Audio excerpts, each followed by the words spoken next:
Hi, I'm Angela Non. I'm Ariana Kempis. And this is BRB Crying.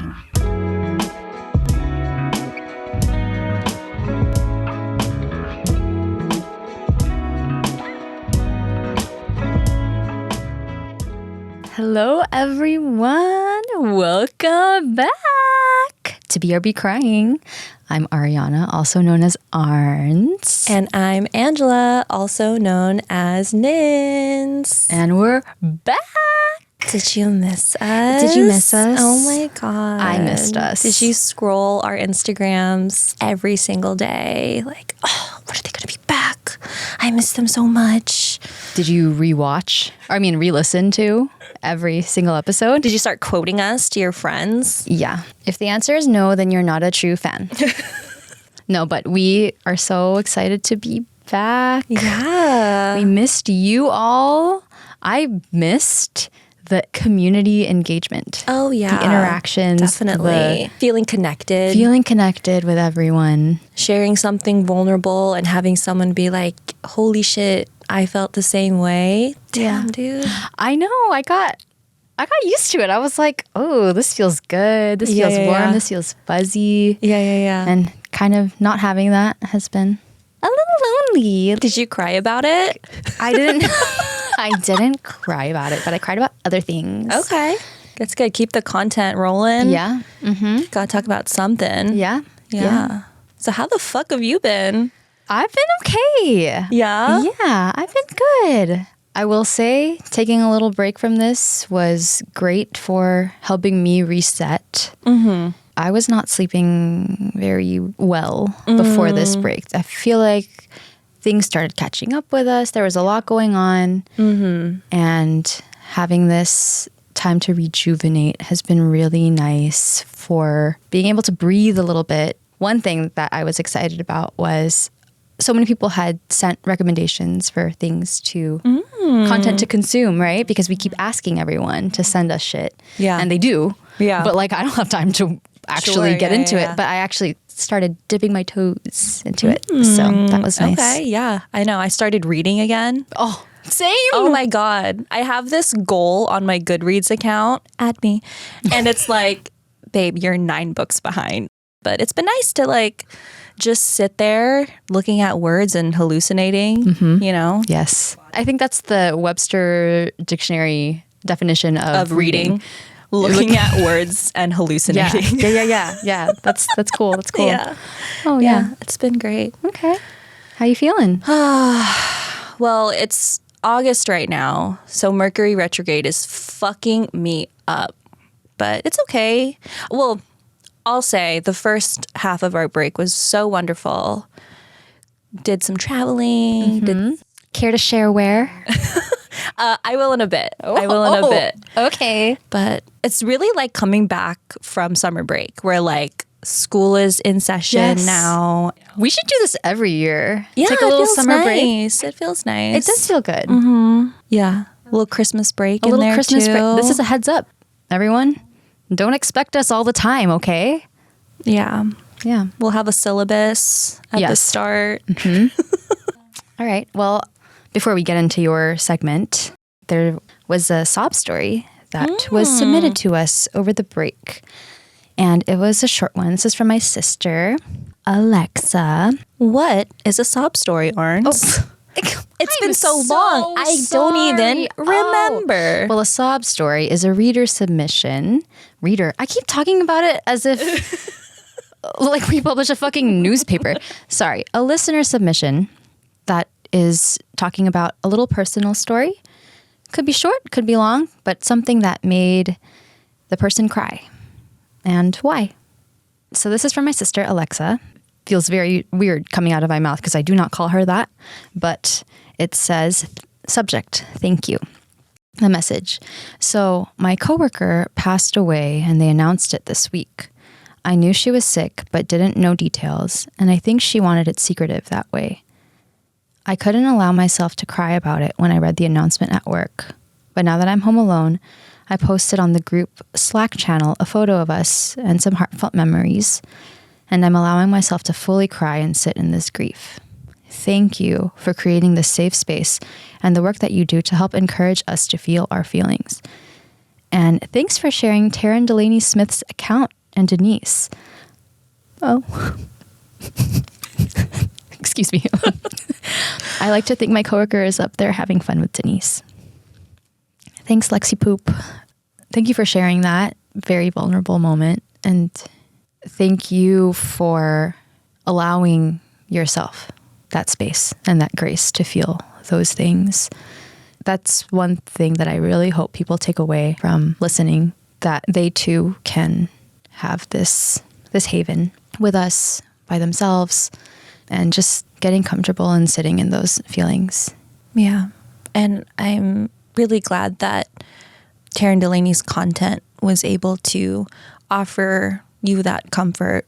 I think one of the reasons I loved her skits so much is because, like I mentioned, death and grieving someone who's passed is just truly one of the most devastating things that we all experience at some point in our lives. But there is still moments where we can kind of escape and imagine that it's actually a beautiful thing to move on from this life into the next. And yeah, there's just so many complexities with every emotion. It is sometimes heavy, but there's little glimmers of hope and light scattered throughout. And I think that's really what we want to highlight in all of these stories when we share something like that. Yeah. Yeah. So thanks for sharing. And to everyone listening, we love hearing from you. Even if it is heavy like this is what keeps us going. Mm-hmm. This kind of community, this kind of sharing, this kind of vulnerability. So reach out to us on our website, send us an email. We'd love to hear from you. It's really like one of the best parts of doing this. Yeah. I'll tell Arns, you give me one email, I'm amped for like 2 weeks, dude. Please. I don't care how many fucking downloads I have. Are you kidding me? And honestly, yeah, I love that idea of that as a measure of success for us. For sure. Connecting. For sure. It really is so powerful and just reminds us again and again, like why this is so important, that connection and that community that we're building. So please, if you feel so inclined, our inbox is always open. Do it or else is what she's saying. That's the subtext. All right. All right. No other bullshit we have to cover? So we have some really exciting news. We have launched a newsletter, and it will be a mostly weekly kind of thing where we talk about stuff that made us cry. So yeah, we're excellent writers. So it will be the best thing in your fucking inbox. So no, but seriously, you can sign up for our newsletter. You can go to our website, brbcryingpodcast.com, scroll to the bottom. There's a sign up link there. If you follow us on Instagram at brbcrying.podcast, we have a link in bio where you can also sign up. So what are you waiting for? Yeah.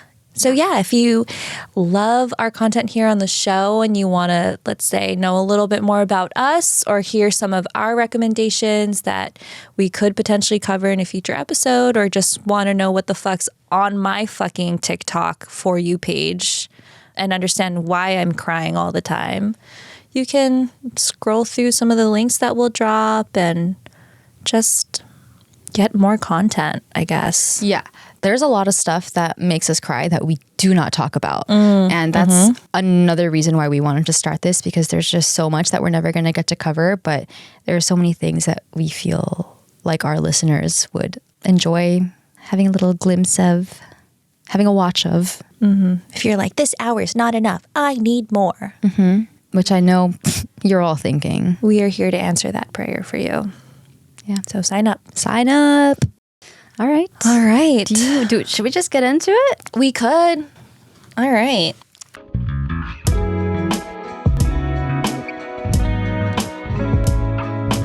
What you got? I'm ready. Okay. I figured we're back for a new season. So let's do a recap of the end of my summer. Okay. For those of you that are friends with me and have ever hung out with me. That's everyone. No. That's every listener though, right? True. This is going to be a classic Angela story where I kind of just... It's going to be 2 hours long. Every fucking detail. Every angle of the story. You feel like you're there, you know? Too much. It's too much. You all know. You all know. But then Arns is like this the whole time. What can I say? Mouth open. Enraptured. She's acting like it's too much, but she's the one that fucking eggs me on. I love it. Anyway.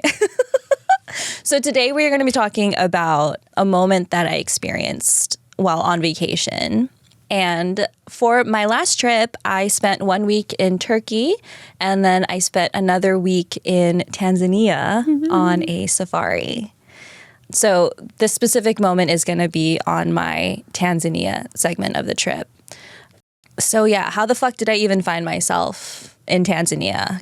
Start from the beginning. We'll start from the fucking beginning. But yeah, definitely off the beaten path in terms of travel destinations. And to be very transparent, the reason that we were even able to afford going on this trip was because Lou's work graciously granted their employees that had hit a certain yearly milestone in the company. They were given this, I guess, travel agency voucher, like a gift card essentially that said, use this and go on any trip you want. And so when Lou told me about this, I was like, okay, here's the thing. I can plan Spain in my fucking sleep. Let's use this opportunity and go somewhere that is super unique. So yeah, we decided. I decided. You jointly decided? Is that how it works? And bullied Lou to agree with me to go on a safari. And I still can't believe we were able to do this. And I just have to say over and over again that every single time I have the opportunity to travel and see the world and have all these incredible experiences, there is not a single second where every part of me is not shouting to the universe like how grateful I am to experience that. So yeah, it was just an incredible trip. I also put here, shout out credit card points. Love you so much. Oh, yeah. So sweet. Yeah. They're so thoughtful. So generous. Come on. Okay, so I'm going to go over every detail of the safari, the structure, how it works, and then there will be a point where I actually get into something that makes me cry. If you don't get there, that's fine. Okay, so most safaris are booked through a travel agency, and it's an entire package. So this travel agency will coordinate with you. They will pick you up from the airport. They will handle all of your lodgings, and that comes with all of your food. It includes a driver who acts as your tour guide throughout the duration of your trip. It handles all of your entrance fees to these parks. It's a comprehensive package, and it was really great because the thought of planning that on my own was just very overwhelming. So it was really just like pick a travel agency, give them your budget, and then they'll give you options of like, oh, do you want to stay here? And then just the amount of days that you want to be on your trip. So just to make this story easier to follow along, I'll just give you a rundown of what our general itinerary was. So our safari was for a full week. The first day we landed in the city called Arusha, which is kind of the entry point for all of the safaris within Tanzania. And fun fact, it is also the city that you fly into if you would like to climb Mount Kilimanjaro, which obviously I did not want to fucking do that. Please. So then the first day we landed in Arusha, we just spent the night in the hotel recovering from the travel. And then the next 6 days were all game drives. So we covered 3 days in Serengeti National Park and then another 3 days in Ngorongoro Crater. They're basically 2 national parks where you can spot wildlife. So a typical safari day would be us waking up at our lodge or our tent, eat breakfast, and then we would get picked up by our tour guide, and then our game drives would last anywhere from 8 to 10 hours. So game drive is just us being in the car, driving around the parks, looking for animals, essentially. What kind of car was it? Oh, I'll show you. I'll show you. Okay. All right. Okay. Me and my questions. Sorry. I can't wait. As if I wouldn't cover this detail. You know what I mean? Yes. You're right. Okay, so as I mentioned, the first day we were just recouping from the travel. And then the next day, we actually got picked up by our guide. His name was Emmanuel. And spoiler, he will be the star of my story for today. Okay. So Emmanuel picks us up from our hotel, and he's kind of an older gentleman, like very much dad vibes. Okay. And part of me stupidly was like, oh man, like I was kind of hoping for someone younger, because then I could me and Lou could vibe with him more, make it easier to talk to.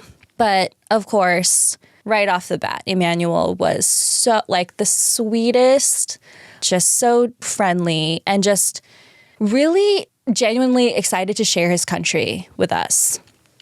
So that first day with him, we drive from Arusha to Serengeti. That was the closest city. And by closest, I mean it's 6 hours away. And it is a drive. Oh. So we are actually, let me pull up some pictures for you. Okay. So we are in a Toyota Land Cruiser, which is a vehicle specifically designed for safaris. It's this huge 8-seater 4x4 with a roof that you can pop off. It's a beast, essentially. And like I mentioned, the drive from Arusha to Serengeti was 6 hours. And we took even longer on that first day because as we entered the park, immediately started seeing animals. So we would pull over and watch them. But a majority of the time, as we're driving the 6 hours, a lot of the roads are not paved. You're just driving on straight up ground. Oh my God. So the ride was super rugged. I equate it to, the first minute of the Indiana Jones ride in Disneyland. Yeah. But imagine that for hours. So you're literally just boom, oh my boom, God. boom. It was so fun though. Oh, yeah. It was really fun. And you're seeing wildlife the entire time you're on this drive? Yeah, you sometimes you have to kind of drive around, but every day was packed with animals. So yeah, the drive is very bumpy. And I noticed that Emmanuel, who's driving like a fucking pro, by the way, he just knows these roads like the back of his hand. His eyes are closed. So, but he has kind of this back brace because, I can imagine that driving that road day to day takes a toll on your body after a while. But as he's driving us and pointing out all these really cool things along the drive, you could tell he's just so knowledgeable and so proud. He's showing us things like the native crops and explaining the villages that we're passing by and telling us and teaching us about the Maasai tribe that lives along this area. It was really cute too because basically no matter what travel company you go with, they all have the same kind of car. And there were several other safari trucks that would drive past us. And every time 2 of them would cross, they would stop and roll down their windows and the drivers would always say hi to each other. And after a few times of this happening, Emmanuel kind of turns to us and he's like, we all work for these different companies, but all of us tour guides, we're all just fishermen in the same sea. We're all in this together. Oh. Oh, yeah. Oh, wait. So that first day, we stopped for lunch at this little picnic spot. And it was this little boxed lunch that was packed for us. So we're eating this lunch, and this is our first day with him. So, still getting to know each other, still kind of feeling each other out. And we ask him how long he's been a tour guide. And then he gets this mischievous look on his face.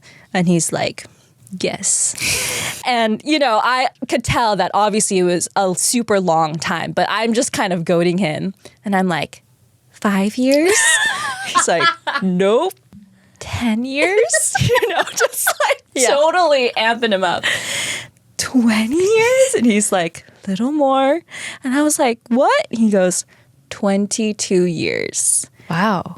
22 years he has been acting as a tour guide for all of these people that want to go on a safari. And that's when I was like, okay, so this guy is fucking for real. Like, we lucked out on getting an absolute expert for our guide. And throughout the trip, this just kept resonating with us more and more. He was so knowledgeable about all the animals that we saw. He was telling us all about the social structures of impalas and ostriches' mating patterns. And wow, he knew all the places where these certain animals like to hang out. And none of the roads, by the way, throughout these parks are marked. Like, they are just endless plains with all of these random twists and turns. And like, he just knew where the fuck we were at all times. It was incredible. And I just felt so absolutely safe with him. And like I mentioned, he's been doing this for 22 years. And one of the things that really got to me was that whenever we'd spot an animal, we'd stop the car, and it's one of those things that is so breathtaking that you are just quiet.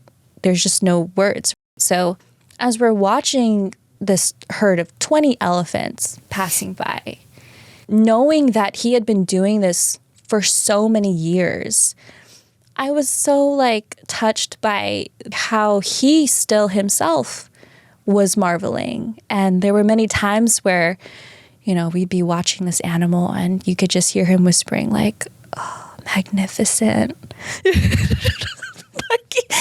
like there was still just such an admiration and a wonder in it all, even after so many years. And it just made the experience so much more meaningful for me and Lou to have someone like that to show us.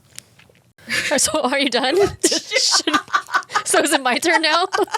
And that's it. Can I have a fucking tissue, please? My God. So at the end of each safari day, so this is probably close to dinner time, he would drop us back off at our lodgings. And when he dropped us off, I quickly realized, oh shit, he's not going home. I mean, we're in the middle of nowhere. So I realized that he was staying at the same places that we were staying. And each of these accommodations, they'd have like a separate quarters for tour guides. So the next day I kind of asked him, like, how does that work? What is your schedule when you take on a trip like this? So he was saying that, especially during the peak season, which is June to October, they're usually assigned a trip, can be usually 1 to 2 weeks, where they are with the client the whole time. And then they go home for as little as 2 days. And then they're off to the next trip, because there's just such a high demand for guides that can accompany these annoying tourists. So yeah, it's crazy because the job itself is so much. I mean, yes, they're teaching us about the animals, but they're also navigating these really difficult roads. And then once they drop us off, they actually then spend a couple hours like maintaining the car. There was one day where we had to go through basically like this marsh. There was no other way. We had to just go through a stream that had made the place incredibly muddy. And when we passed through it, the car was covered in mud, just all over. And then the next morning, the car was pristine, God. I mean, vacuumed, just like the work doesn't stop at the end. It's such a full, sometimes grueling job. And it demands a lot of respect what these tour guides are able to do. So if you allow me to indulge in one more story that really paints a picture of how incredible Emmanuel was. So there was one day on our safari where we were about to enter the park, and you had to basically go up this crazy hill to whatever. And there was another safari truck that got stuck in a ditch. And alongside the road of this truck were maybe 4 or 5 other cars that pulled over to try to help. But, they're all kind of scratching their heads. They don't really know what to do. So Emmanuel pulls up. He's talking to the guy. He's like, what's going on? And you see the tourists in the car that's stuck. They're standing there, hands on hips. Karen's pissed, right? Because her car is not moving. So Emmanuel turns to us and he's like, hey guys, is it okay if we stop and help them? And I'm like, oh my God, absolutely. I would love to see this, right? So Emmanuel gets out of the car, takes complete control of the situation. He's telling people what to do, get some rocks, put it under the tires. He goes to the back of our truck. He pulls out a chain and a rope and basically ties the stuck truck to our truck and then does some crazy maneuver reverse move. And after a couple of tries, he's able to get the truck out of the ditch. Me and Lou are in the car while he's reversing. We're like, boom, boom, as he's reversing. And he gets the car out. And I swear to God, every single person that was stopped along the road trying to help him erupts in cheers. Oh my God. It's a celebration, right? And so Emmanuel, he gets out of the car. They're all high-fiving him, dapping him up. And typical dad, when something crazy happens to him, he has to act like, it's no big deal, So he grabs the chain, he puts it back inside the trunk, and then he gets back into the driver's seat. And then he's like, oh, sorry about that. Obviously he's the hero of the moment. Oh, sorry about that little detour. And I was like, no, that was so cool. And he's like, these guys, they drive too fast. They have no chain. They have no rope. This younger generation, just...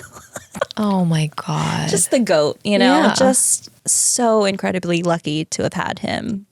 So yeah, I mean, truly, truly, I could talk about this trip forever. It was just once in a lifetime, magnificent trip.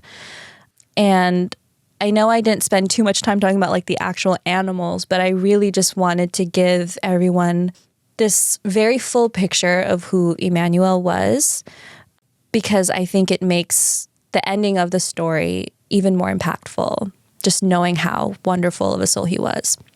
So on our last day with Emmanuel, he was driving us back to Arusha. And again, that drive was a couple hours long. But at that point, we were very comfortable with each other already. So we were just, having a back and forth. And Emmanuel starts asking us about our life back home in the U.S. So what did we do for work? Where exactly did we live and what was it like over there? And so we were also asking him questions too about his life outside of work. And so I was like, oh, so do you have any kids? And I could see from the rearview mirror, he gives me that smirk again, right? He holds up 4 fingers and he goes, yep, 3 girls and finally 1 boy. And I said, after that, no more. And then he starts telling us about his kids. And I mean, obviously, Emmanuel was already such a great person, already so sweet, but it was like he had come alive talking about his children. And he was talking to us about how his 3 older daughters, they're all grown up already. They still live in Arusha. He's still able to see them. And then he goes, oh, but my last son, this month, he's going to graduate from medical school. He's going to be a doctor. And it was like, you could just see how proud he was of his son. Mm-hmm. And he was explaining to us that his son tried to apply for loans and he didn't qualify. So Emmanuel and his wife ended up having to pay for all of it. He says, we paid for it, everything. His books, his dorms, his food, his stationery. But every month, he'd come home and show us his grades, all excellent, all A's. So it makes me want to work harder. It makes me want to go on more trips for him. But he's almost done. 1 more month and he'll graduate. And so several things are running through my mind as he's telling me this. I'm thinking about how this last week that we had spent with him is just one small snippet in this man's life. Everything that we had done, towing the car, going through mud. And it's like for 22 years, he would be away from his family for weeks at a time, chauffeuring annoying tourists, driving on these dusty roads, and all of it, every second of this hard, adventurous, and sometimes dangerous job. Why do it? What is it all for? And it's simple. His family, his kids. And it was a moment that I realized that we travel the world to see new things, experience different cultures, try new foods, take our little Instagram pics, and hopefully learn and appreciate about how other people live. But what if I told you that you could travel halfway across the world and it's still the same story? A person doing something hard for someone they love. That's universal. It's everywhere. So yeah. He'll probably never listen to this. But oh, Emmanuel, thank you so much for a life-changing week and a beautiful ending for something that I will be thinking about for the rest of my life. Ooh. Emmanuel. I'm sure, I don't know that everyone asks him about himself. I feel like it probably meant a lot to him that you and Lou were like, tell us about yourself. Tell us why you do this. Tell us what's important to you. Yeah. I think it's really easy to travel and kind of dehumanize everyone who's not the main character. Yeah. And what a special experience for you to spend this whole week with this man and get to know him this way. Yeah. Yeah. I just loved that as different as we were, as different as our lives were, there's all of these themes that are all the same. It's all the same feelings. It's all the same motivations. It's really not that different, Yeah.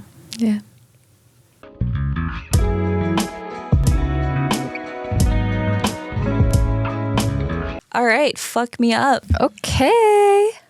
So today I'm going to pull you out of that dreamlike landscape of Tanzania. I don't want to leave. We don't have to.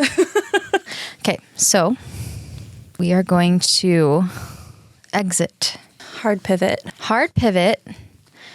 We are going to jump into 18th century London high society. Because today we are talking about a little mini series you may have heard of called Queen Charlotte, a Bridgerton Story. Have you watched this? I have not. I watched the first season of Bridgerton. Okay. But I have not been able to keep up. Okay. All right. Well, then don't worry. That's why I'm here. All right. Oh, you did not say your cry level for... Oh, you're right. I've been forgetting to do that. Okay, so in the moment, I was like, I'm not going to cry in front of this man. So I Why held not? it in. Yeah. I held it in. But it was like a 2, 3. Okay. All right. Okay. I think that this one was...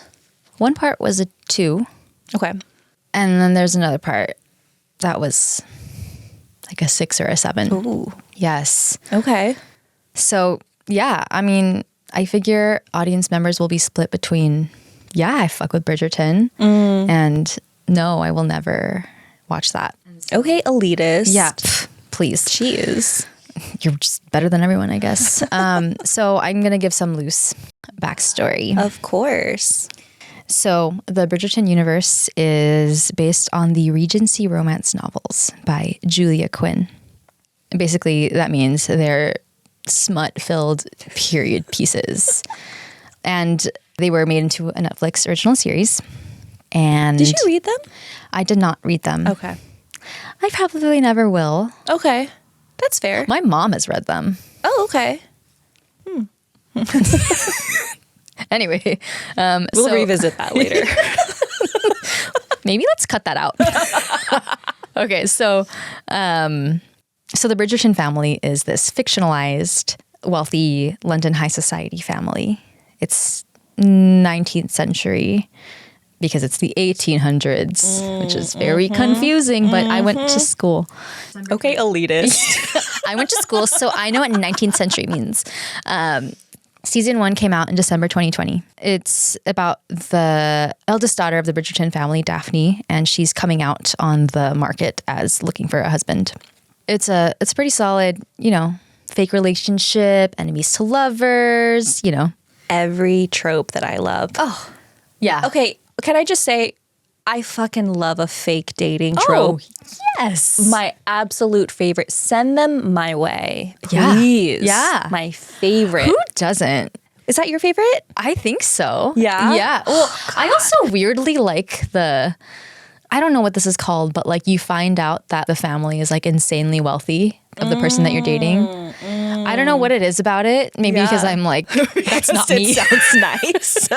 It's not my life. So like, anyway, I did watch season 1 in one sitting. You did? Yeah. Really? Yeah, I did. Wow. Yeah. Season 2 came out March 2022. It's about the eldest brother, Anthony, and he's betrothed to one girl in love with her sister. I watched this one. My youngest sister forced me to watch it after she graduated from college. We were sitting in the room together. Yeah. Door closed, obviously, because, we're watching this kind of dicey thing. She had COVID and we didn't know. Oh, no. Yeah, so that was like really cool. Yeah. And season 3 just came out in 2024, but I haven't watched it yet. But anyway, so Queen Charlotte came out last year, actually, 2023. So I'm a little late to this party, but for some weird reason, so many people around me just in the past few weeks were like, you gotta watch Queen Charlotte. And I'm like, okay. Yeah. But the person who made me really want to watch it was my cousin, Angelica. Shout out Jelly Pie. Once we launched the pod and we're asking people for recommendations, she was like, please watch Queen Charlotte. Really? She was like, yeah, it's by far my favorite season. Okay. It's only 6-hour-long episodes, so it's really quick. That is pretty quick, actually. It is relatively Compared quick. to a Korean drama, Oh. please. But anyway, obviously, spoiler alert.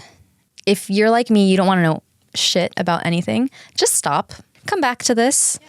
I'm going to be offering loose plot points, but since it's a prequel, if you've watched the other seasons, you know kind of how the present day relationship is. So if anything, I'm spoiling the unfolding of the story. So another piece of backstory that is important if you haven't watched any other Bridgerton seasons is that we're introduced to Queen Charlotte in present day, an elder Queen Charlotte, and she leads the ton. And She leads the what? The ton. The ton. It's like the fucking high society. I've been fucking talking in a British accent for like the past... ton? The ton. T-O-N. The ton. Okay, I don't know what that is, but I'll fine. gather it from the context That's fine. clues. I also went to school, okay? Okay, so Queen Charlotte is the one who's obviously leading. You don't really see much of the king, basically. And when you do see him, you can discern that he's unfit to rule mentally. He has some sort of mental illness that is not disclosed. But in those few scenes, you can see that this cold-hearted, stone-faced queen has this huge soft spot for her husband. Obviously, they don't get into it until this season. So the young Queen Charlotte was played by India Amartifio, and she is betrothed to King George III, played by Corey Milcreast. and she's sharp, well-read, and so she's carted off from Germany to London to marry this king. And when she arrives, the king's mother is played by Catelyn Stark. Oh. Yeah, Catelyn Stark is in it. It's so weird. But the king's mother is shocked to find that Charlotte is biracial. And they decide to try and control the narrative by being like, that's what we meant. We're trying to desegregate society. I think their first time more explicitly addressing racism as it was then and now. So I'm going to lay out a couple scenes for you. Okay. So on her wedding day, this is still first episode, she keeps asking everyone around her about King George. She's like, what is he like? Is he hot? You know, all of that. Is he smart? And no one is saying anything. And she's like, okay, I guess I'm marrying a fucking troll. And she panics. And she, right before the wedding, runs out to the garden to try and jump over this huge garden wall and escape. But she's stopped by a dashing young man who catches her off guard with his wit, his good looks. And she's like, help me jump over this wall. And he's like, oh, but I'm the king, you know, like, but that would mean you don't want to marry me. And she's like, oh, fuck. And she's apologizing profusely. She calls him Your Majesty. And he cuts her off. And he's like, just George. To you, just George. And essentially, he kind of leaves it up to her. He's like, I mean, you can go and escape if you want. Like, it's your choice. But, you know, I'll be there at the altar waiting. And obviously there's much more to that scene, but they have this whole exchange that basically gives her a little bit of faith in the fact that maybe there could be something here. You know, they have their little banter and she's like, okay, maybe this isn't as awful as I think it's going to be. So she shows up at the altar and she marries him. And honestly, they're having like a great time during this wedding. And at the end, they get in their little carriage and he's like, okay, I have this gift, this surprise for you. They pull up to a palace. And he's like, here's your palace. And she's like, you mean our palace, right? And he's like, oh, no, you're going to live separately from me. And that's kind of like the cliffhanger of episode 1, where like she had this idea that it was going to be great. And suddenly he's like, all right, well, peace, I'm going. She's like, what the fuck? This is our wedding night. This is our honeymoon. I shaved my legs. Yeah. Yeah. So then the story kind of unfolds from there. And you find out that he's plagued by some sort of quote unquote madness. And people now, modern day, think that it may have been bipolar disorder. By the way, sorry, should have said, this is all loosely rooted in fact. This is King George III, like from Hamilton. Oh, okay. You know what comes him. next? Yeah. Wow, that was great. Same key. Yeah, we did that. And he really did marry this woman from Germany who supposedly had more blood, which was a blanket term for African descent. Okay. So yeah, a lot of this is actually rooted in history. And so that's why they're able to say he probably had bipolar disorder. And throughout the show, he is undergoing these torturous treatments to try and fix this mental illness, but it's kind of inevitable. There's really nothing that he can do. And he's very much into astronomy and farming, and that's kind of his escape from the pressures of his royal duties. And so when he has these episodes, he will run out into the garden, he'll be completely naked, and he'll be like, Venus in transit, and he'll be pointing at the sky, or he'll call himself Farmer George. And he basically sees himself as unlovable. And the story kind of unfolds with Charlotte trying to figure out what it means to be not just his queen, but his partner. Like, what is her duty in all this? And a lot of that duty is just accepting him in all that madness. And there's this scene, another scene that I'm going to lay out for you. This is more towards the end, and he was supposed to address Parliament, but he couldn't get out of his carriage. He had a panic attack, couldn't do it. So Charlotte's looking for him, and he's in the bedroom, and he's hiding under the bed. And he says to her, he's like hiding from the heavens, like they can't find me here. And he says, you can leave me. I'll understand. You have half a husband, half a life. I cannot give you the future that you deserve. Not a full me, not a full marriage, only half. Half a man, half a king, half a life. And she says, if what we have is half, then we shall make it the very best half. Together we are whole. You are just George. That is who you are. Half king, half farmer, but always just George. That's all you need to be. So that was a little bit more of a poignant scene where you can kind of see like he's starting to finally accept the idea that he could be loved. So fast forward to present day London. So Queen Charlotte is pressuring her children to bear a royal heir. She's forcing 2 of her sons to marry because they have a bunch of illegitimate children, but she's actually making them get married so they can bear a rightful heir. And right before the wedding, one of the sons confides in her, like, what if I don't love her? And she says, love is not a thing one is able or not able to do based on some magic, some chemistry. Love is determination. Love is a choice one makes. You take someone in marriage and you choose to love them. You do not give yourself any other option because marriage is difficult, full of pains. So you grab someone and you hang on. You love and you love hard because if you do not, you are lost. And obviously, not trying to romanticize arranged marriages, but I think that there's a lot of wisdom to be gained from understanding that to love someone is an active choice. And just having feelings isn't enough to get us through the fucking hard shit. But when we choose to love, we're choosing to communicate and seek each other out instead of pushing each other away. And we're choosing to love people for all that they are instead of trying to morph them into this idea of who we think that they should be. And the final scene in the whole show is where I kind of became undone. Okay. So this is the first time we see present day elder Queen Charlotte and King George in the same scene. And she's excited to share some news with him. But when she comes into the room, he's having an episode, as he spends most of his days now. He's totally in his head. He's drawing all these diagrams on the walls. And she's like, George, George. And he's muttering things to himself.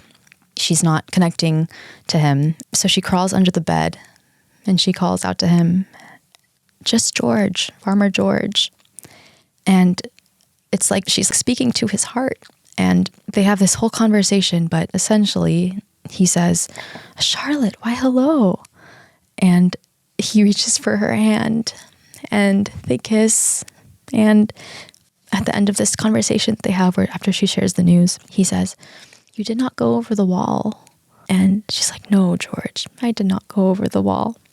And suddenly it's the older George looking at the younger Charlotte across from him. And then it's the older Charlotte looking at the younger George across from her. And then for this brief moment, they're both young again looking at each other.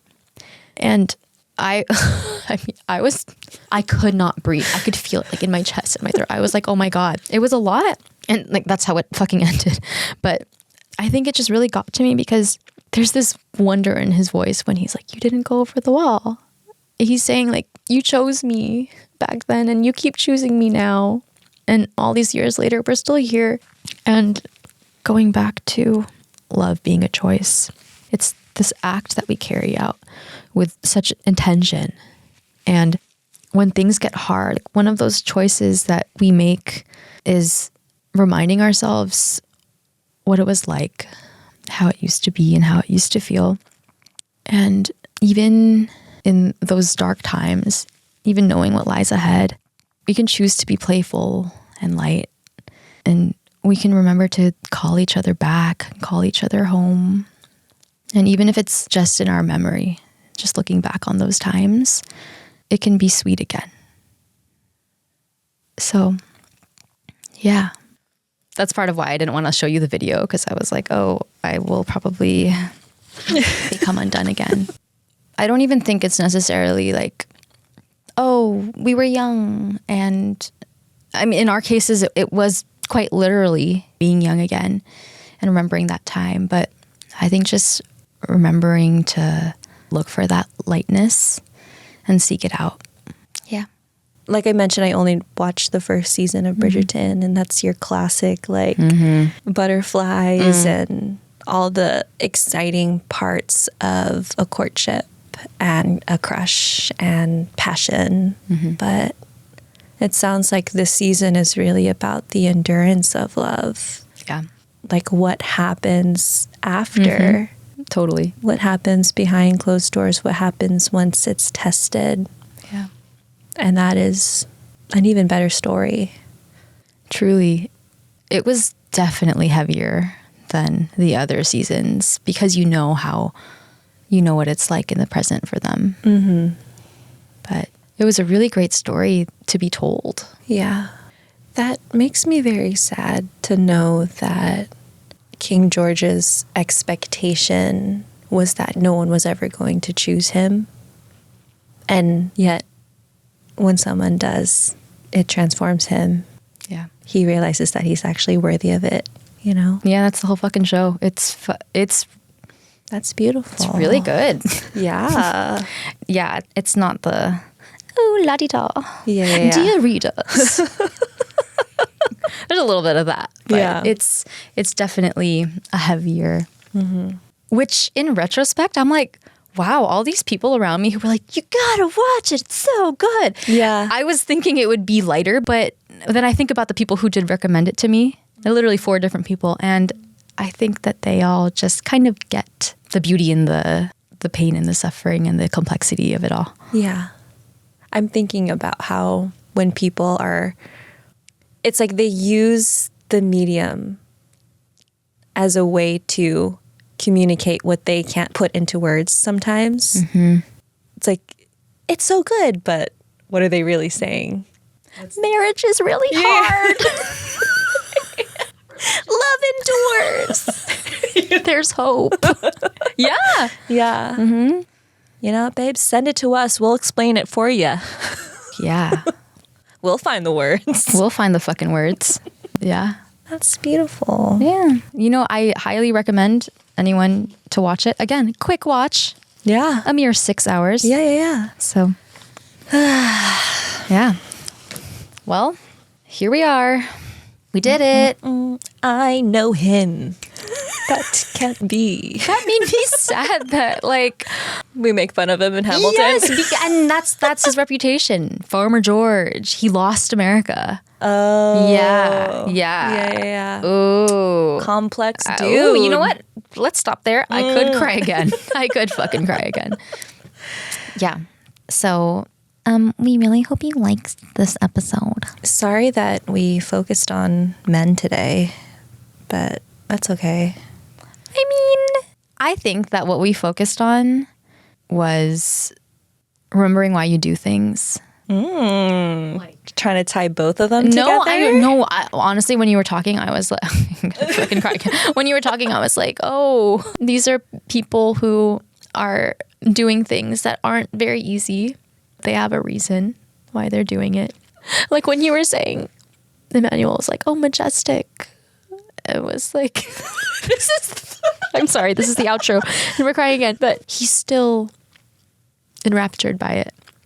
He's still moved by it. All these years later, he'll never tire of it. And that's the same, like, kind of awe and, you know. Stop.